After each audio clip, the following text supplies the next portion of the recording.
Olá, meninos, terceiro ano. Convido vocês agora para a gente participar da nossa. Eu sei que vocês responderam, mas eu tenho esse compromisso, né, que é fazer a correção e vocês. Quem não conseguiu responder ou que errou a questão, eu acredito que vocês não tenham errado, porque foi um assunto muito bem explorado. Deixa eu iniciar aqui o nosso tempo, tá? Então, nós vamos ver aí, como a figura já mostra, sobre a Revolução Russa e a Primeira Guerra Mundial. Nós vamos ver a atividade relacionada a essas duas aulas, ok, meninos? Nós vamos ficar aí da página 441, 442, 445, 448 e 449, beleza? Essas são as páginas, tá? Vamos lá. Primeiro eu vou fazer assim um breve resumo novamente sobre o Império Russo, tá? Porque terceiro ano, né, a gente precisa de estar um pouco mais atento e só para relembrar, e aquilo que a gente vai estudando e repetindo fixa mais na nossa cabeça e no nosso coração, amores. Então vamos lá para o nosso resumo. Para falar do Império Russo, nós precisamos dizer que era uma monarquia czarista, né? Além da monarquia, nós tínhamos aí o clero e também uma nobreza, né, com posses, com dinheiro, dono de grandes terras, que eram os boiardes, ok? A grande parte da população estava no campo.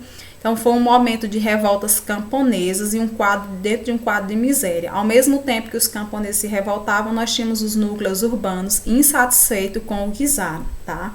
Foi um momento de industrialização. O Império Russo ele tinha uma industrialização peculiar, ela era realizada por meio de capital estrangeiro, tá? Outra insatisfação, né, que fez com que o czar caísse aí foi os gastos excessivos com guerras. Outras guerras, além da Primeira Guerra, eles estiveram aí em 1904 a 1905 envolvidos numa guerra contra o Japão, ok?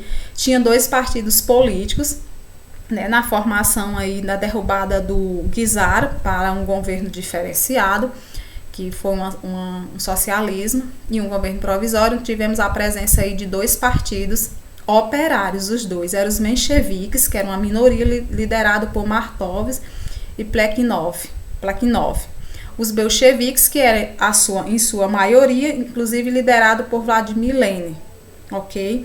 Tínhamos aí as dunas formadas, né, que eram dentro do contexto de algumas reivindicações. Se formou aí as dumas, né, para meio que controlar os operários, que era uma assembleia de representação popular, mas que o czar não estava muito ligado em ouvir as dumas, ok? Vladimir Lenin, ele foi um político, né, que liderou a Rússia. Ele era um político teórico socialista russo. Ele governou a Rússia aí no contexto das revoluções de 1917 a 1924, tá? Ele pertencia aos bolcheviques e depois ele vai pertencer ao Partido Comunista Russo. Ele incentivou a insurreição contra o czar.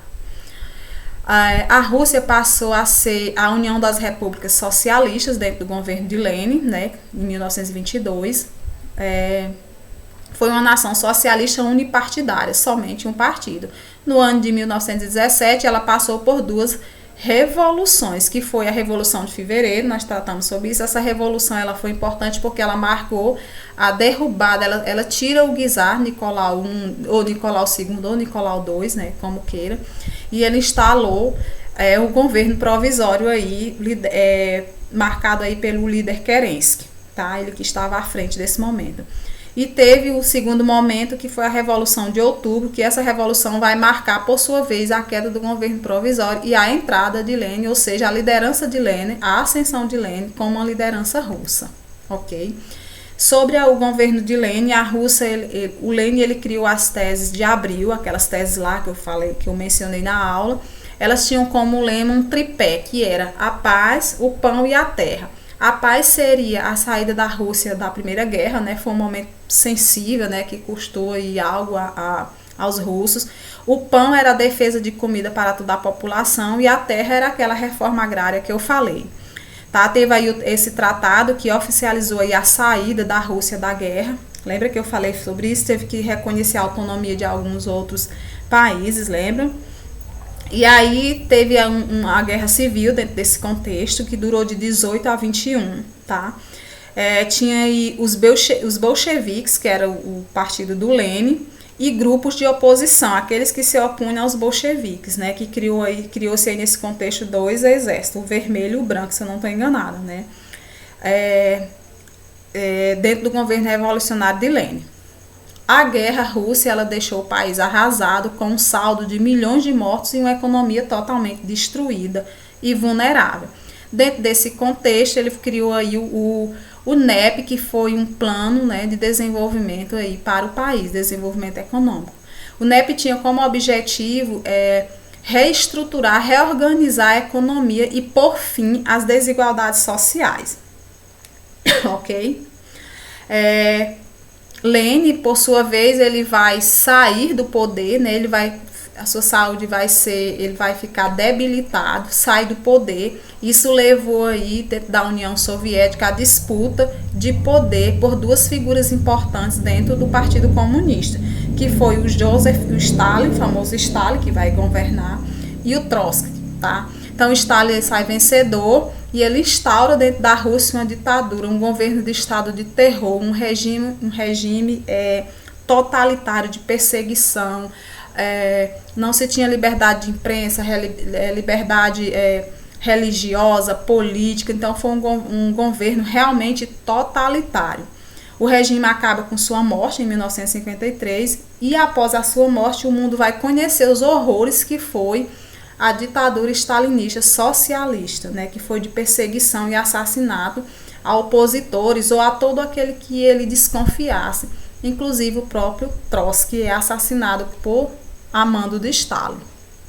Voltando para as nossas questões, nós vamos iniciar aí com identifica as inovações tecnológicas utilizadas na Primeira Guerra Mundial, citadas no texto. Então, assim, as inovações tecnológicas, elas ficaram aí na Primeira Guerra Mundial, elas foram melhoradas, né? Teve o uso aí do tanque de guerra, dos gases tóxicos, dos aviões e dos submarinos. Então, basicamente, foram essas tecnologias usadas na Primeira Guerra. E qual dessas inovações foi considerada a mais relevante, sendo posteriormente a mais utilizada pelas Forças Armadas dos países ocidentais? Vamos lá. Os aviões, né, foi importante, foi uma inovação tecnológica mais relevante e posteriormente a mais utilizada pelas Forças Armadas dos países ocidentais, como aponta o texto.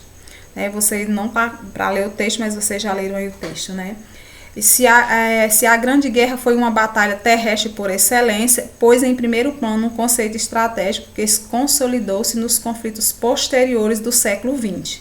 O domínio do céu como uma condição indispensável para toda a ação de envergadura em terra. Ok, meninos? Pode pausar aí para vocês responder, tá? A 3, ele pede para você explicar o trecho. O trecho, mas com a potência de fogo desenvolvida e a exibição de invenções mortíferas, a Primeira Guerra Mundial já prenunciava a maioria dos conflitos bélicos que estavam por vir. Durante a Primeira Guerra Mundial, inaugurou-se uma nova forma de combate, na qual o uso da tecnologia passou a ser um fator decisivo para vencer os conflitos, determinando o modo como as guerras seriam travadas a partir de então, cada vez mais à distância e com o emprego de armas cada vez mais desenvolvidas e mais letais, aí na página 441. Junte-se a um colega, né, ele pede aqui, o autor pede que você faça uma pesquisa sobre a indústria bélica na atualidade. Aí você vai construir um texto com base nesses 3 pontos, né? Quais os tipos de armamento mais utilizados, de que forma esses armamentos foram empregados e qual o impacto dessa indústria para a economia, ok, meninos? Então, assim, dá para vocês formular esse texto, né? É algo que não cabe aqui, mas é tipo uma redação, ok? Eu trouxe aqui essa sugestão, não vou ler, tem o site, né, para uma possível busca, tá?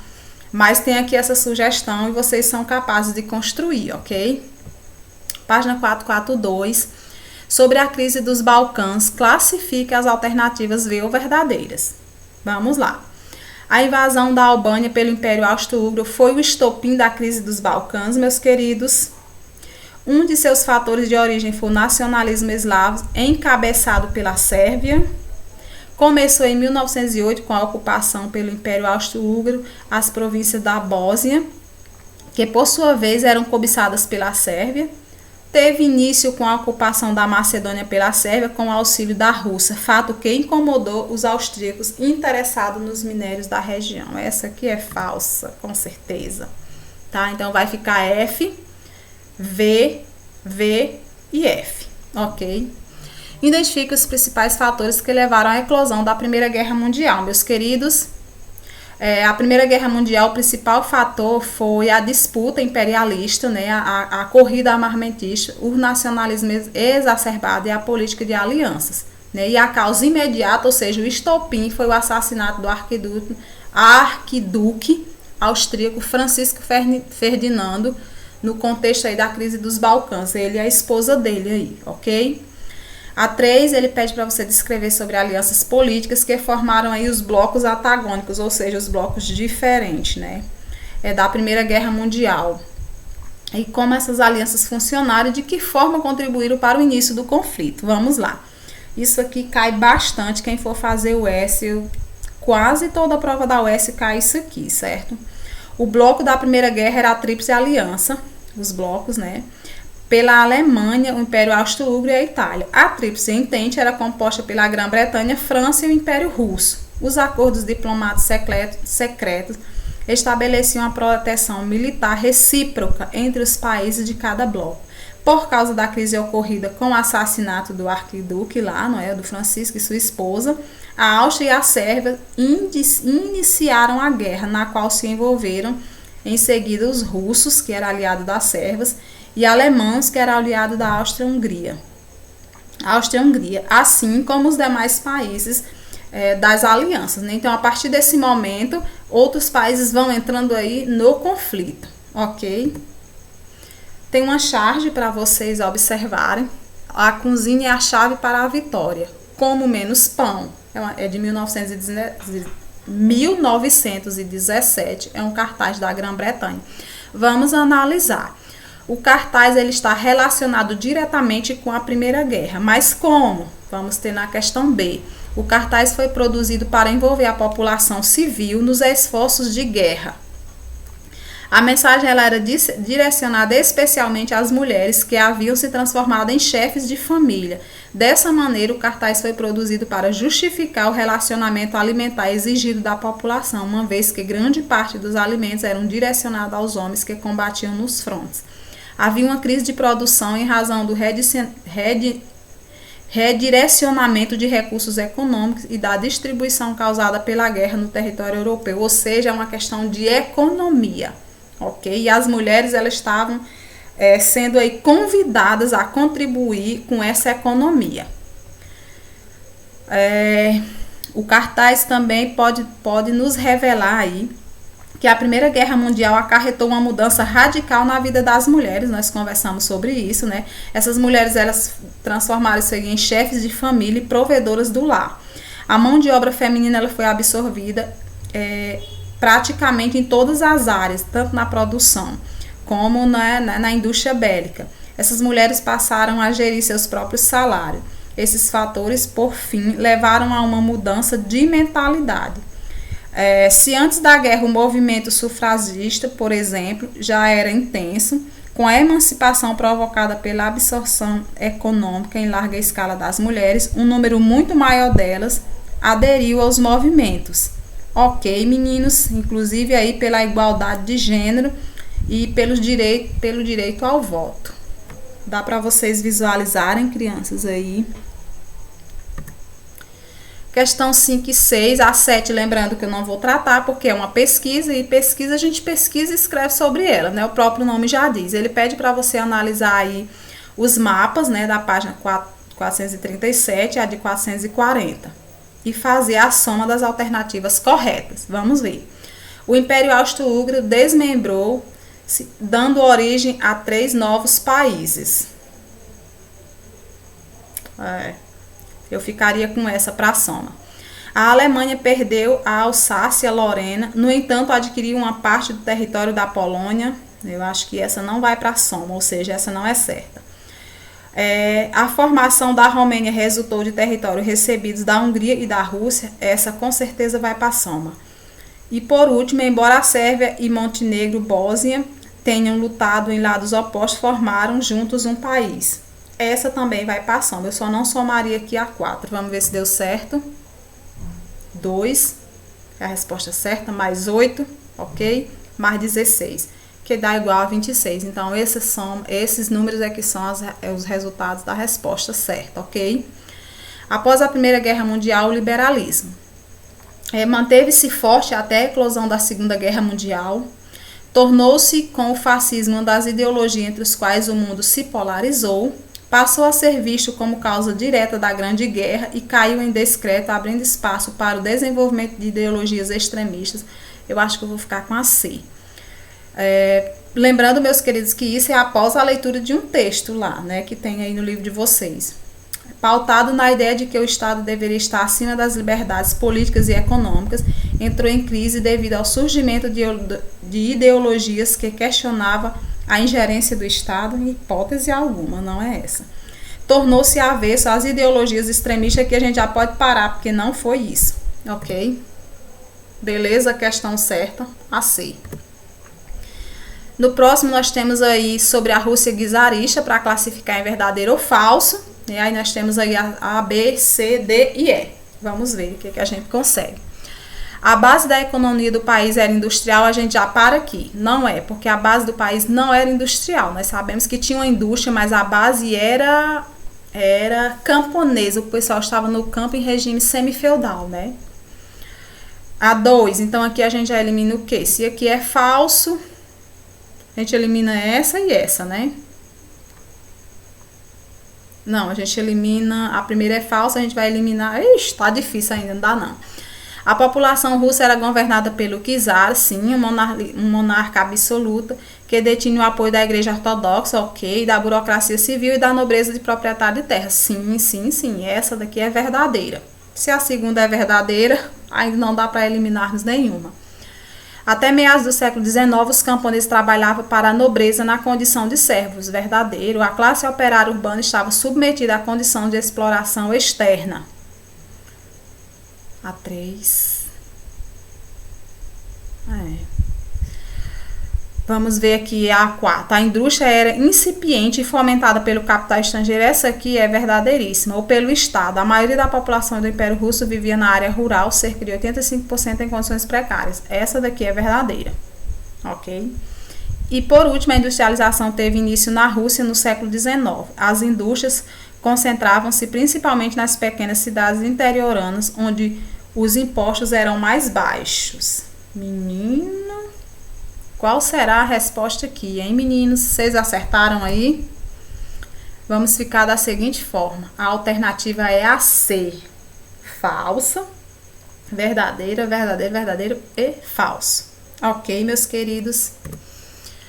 Adiante, sobre a nova política econômica, o NEP, instituída pelos bolcheviques, é correto afirmar que radicalizou o processo de estatização da economia, impedindo a presença da iniciativa privada no país? Não, tivemos iniciativa privada, né, meninos?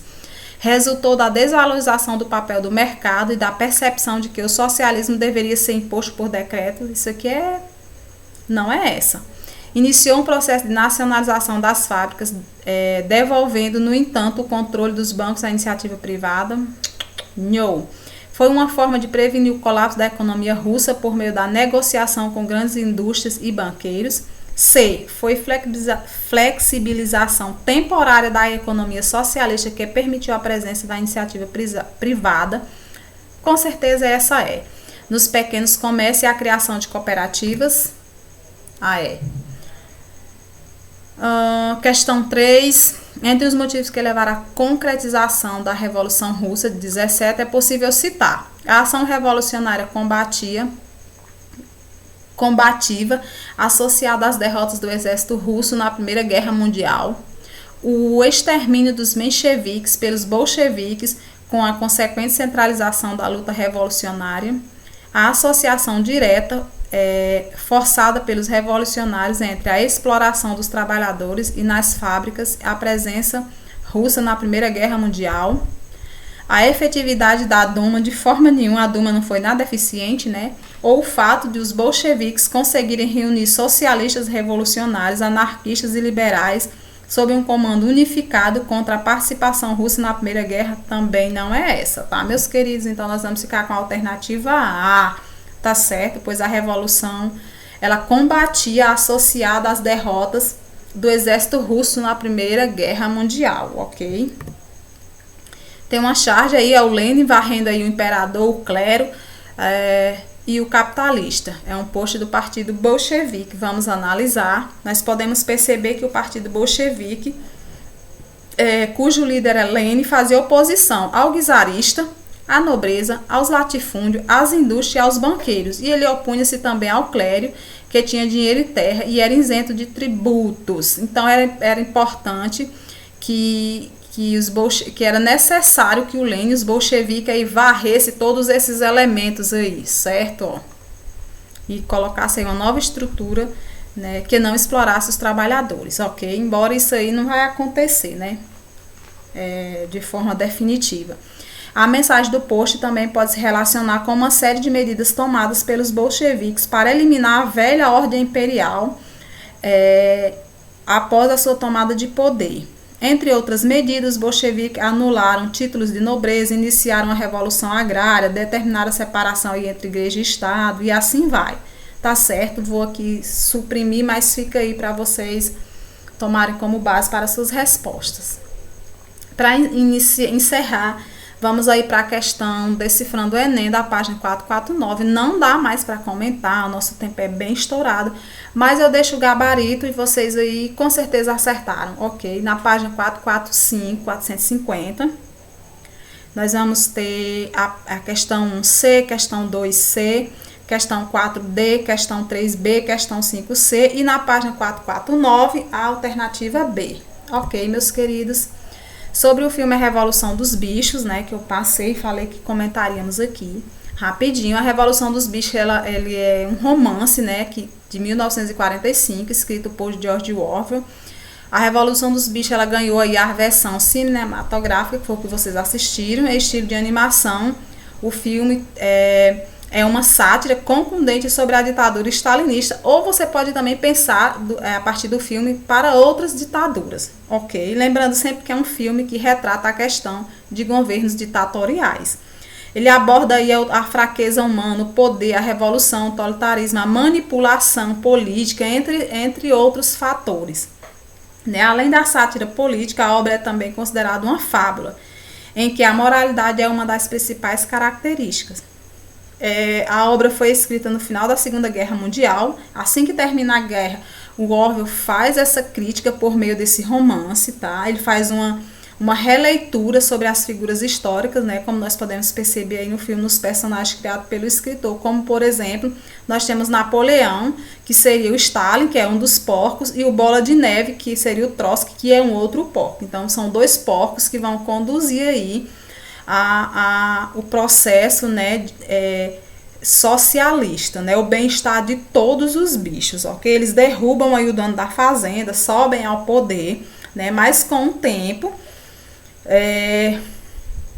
os personagens mais inteligentes, que é justamente os porcos, eles passam a liderar e constantemente eles vão alterando lá os 7 mandamentos. Os 7 mandamentos é quando os porcos sobem ao poder, eles escrevem lá na parede os 7 mandamentos. Aqueles 7 mandamentos, eles não podem ser ultrapassados, porque ele visa o bem-estar de toda a população aí de animal, né? Todos vivem felizes e etc. Mas vai ter um momento que alguém vai forjar, alterar, as pessoas não vão percebendo por ignorância, e vai sendo alterado até que nós percebemos que os porcos estão oprimindo, né, tanto quanto o senhor lá, dono da fazenda. Ou seja, o algoz, né, os líderes viram aí o algoz dos animais ou do povo, ok?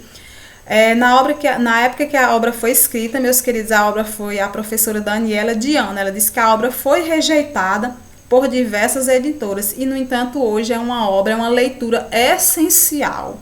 Tá certo, meus amores? Eu espero que vocês tenham percebido outras questões que não dá para comentar aqui, mas nós temos que encerrar, Nosso próximo encontro nós vamos aí começar com o capítulo 28, a crise dos anos 1920, e a ascensão aí do nazismo e do fascismo aí na Europa.